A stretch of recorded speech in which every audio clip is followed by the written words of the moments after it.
Good evening. Just weeks after a man fell to his death from a balcony in Holborn, we've been contacted by a resident worried about safety in another block of flats in Islington. St Catherine's House is managed by the same housing association, and people living there have shown us worrying examples of disrepair, including wobbling railings and cracks in concrete pillars. To make matters worse, tenants say their safety concerns are being ignored. One resident who's lived there for nearly 4 decades said the problems are obvious, but year after year, nothing gets fixed. Here's our correspondent, Simon Harris. To the casual observer, St Catherine's House in Islington needs more than a little TLC. The steel cladding around columns which support the balconies has split and shows signs of corrosion. There are cracks in concrete, and more than one ground floor barrier has separated from its support. The main concern with this bracket, it's cracking and it looks as if the concrete is crumbling that's holding it. Christine has lived in a first floor flat for more than 50 years and is worried about the steel which supports the balconies. It's an iron bracket that holds up a balcony above me. At the moment it doesn't look at all strong. Michael, who doesn't want us to show his face, is another long-time resident. You're looking at decay, you're looking at metal fatigue, you're looking at rust, you're looking at crumbling infrastructure on the staircase. It's obvious to see with your own eyes. St Catherine's House is owned by Islington and Shoreditch Housing Association, the same organisation which manages Holland and Thurston dwellings in Holborn. That's where 23-year-old Josh Robbins fell to his death in January when a 5th floor balcony gave way. Shortly after Josh's death, the balconies at the block in Holborn were reinforced with scaffolding. The same thing has now been done here. In a statement, Islington and Shoreditch Housing Association told us, at St Catherine's House concerns were raised and scaffolding was installed as a precaution.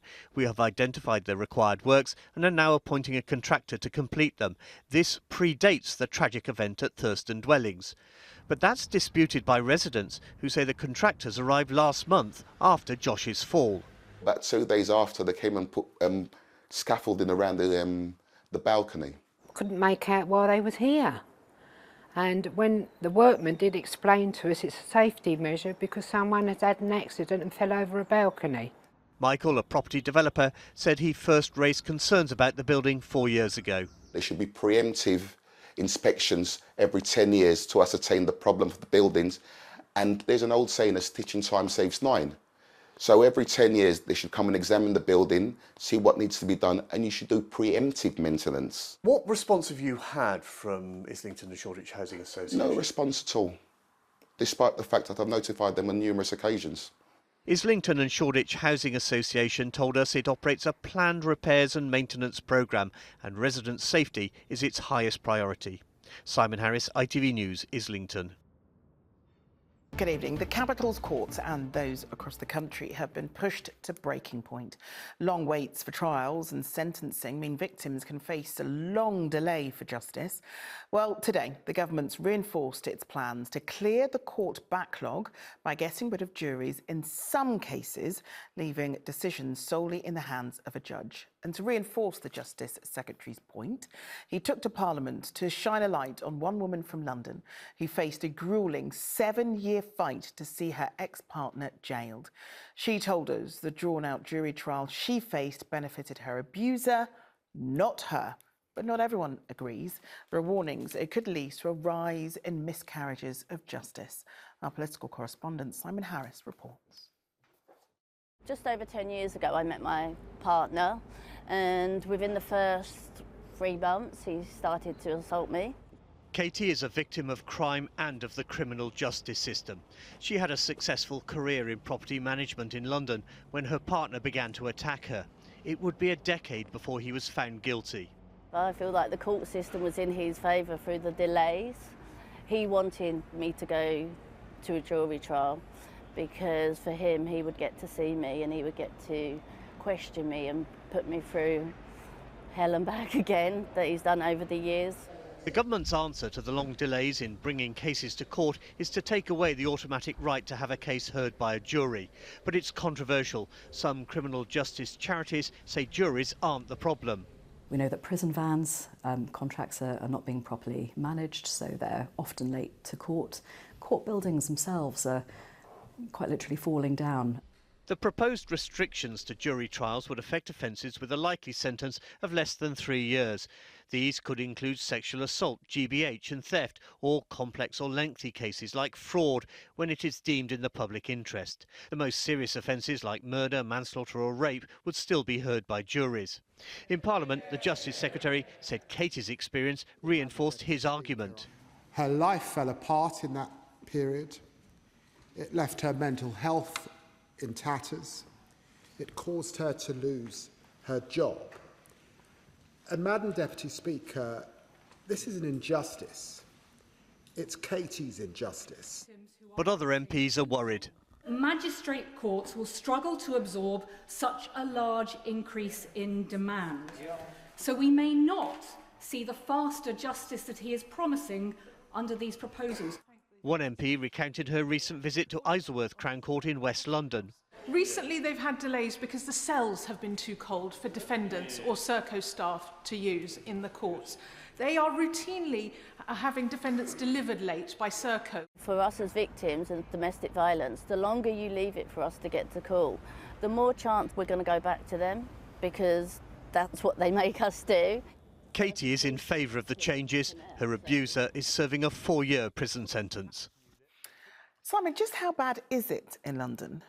Well, the definition of a backlog when it comes to a court case is any case which simply hasn't finished. It might be waiting to be heard, or it might be waiting for somebody to be sentenced. And in London, it's pretty bad. In the 12 months to September, there were more than 18,000 unfinished cases going through the Crown Courts. That's an increase of 25% on the previous year, and it looks as if it's going to get worse. Now, we've heard the government's argument for getting rid of jury trials in some cases to try to speed things up to end the backlog.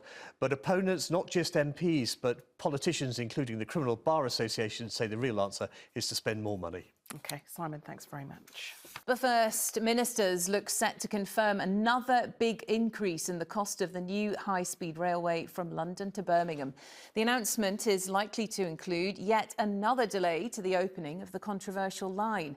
The chief executive of HS2 has drawn up a report for the government on how to keep costs down. ITV News understands the decision on the future of the project could be made this month. Here's our political correspondent, Simon Harris. Britain's longest railway bridge was one of HS2's key milestones. The viaduct across the Colne Valley near Harefield in West London was finished last year. A 10-mile tunnel under the Chilterns was another moment for the engineers to celebrate. But alongside the successes are serious failures, as the Transport Secretary spelt out in Parliament last June. I see no route by which trains can be running by 2033 as planned. In 2024, Mark Wilde was hired as chief executive to get the timetable and the budget under control. He has his work cut out.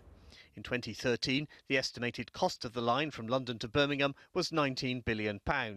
A decade later, that had more than doubled to £57 billion.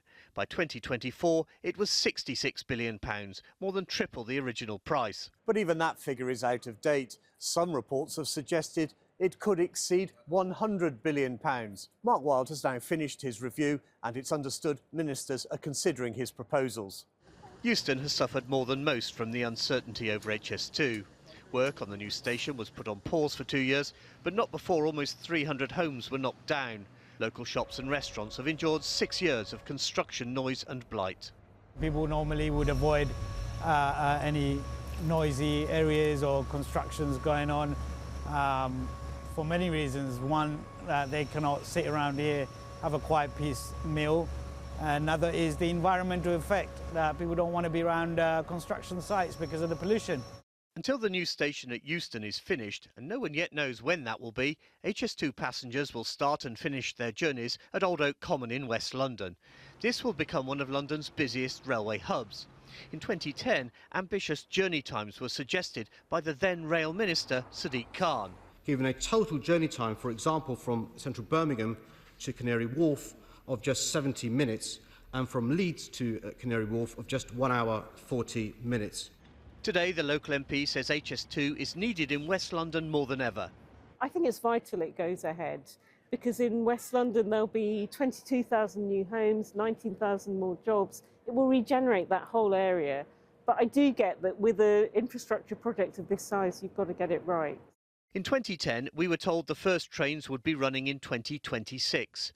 A revised opening date, perhaps in the 2030s, could be announced later this month. Simon Harris, ITV News, Euston.